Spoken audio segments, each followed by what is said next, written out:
Shithi ke bakala Pak Rukshu Deputy Commissioner jong ke Ribhoi District, Deputy Commissioner jong ke East Khasiels District, Badru la ai kopi Rukshu Chief Secretary jong ke Sarkar Meghalaya. Ha ke ba odai ban pek bah ya ke jing don juga di check gate bat kini ki toll gate. Te kumba kalong hung ne kala tho ang ne ba it has been informed that various checkpoints have been installed along the Shillong bypass project highways, which has been operated by the police department, Forest and Autonomous District Council without any prior intimation and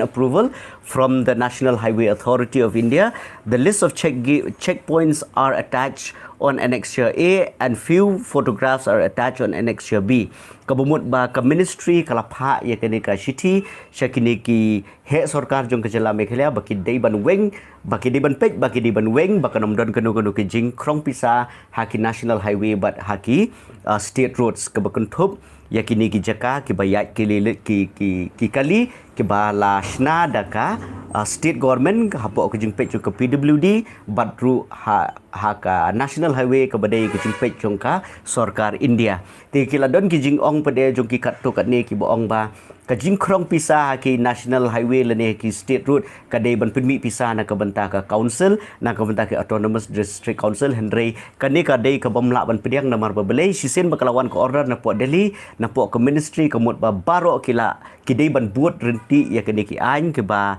labatha ti hang ni kalawan kini ko order ba ki district administration ki bukan thup ki DC bat ki SP ki di ban le ko don kam bala don kanu ki jing krong pisa bi ain lani ke jing lum pisa ke ba klem da yo jing bet na ke ministry kalong bi ain bat an le ki kat kum ke kendon ke ba ke ministry kala ai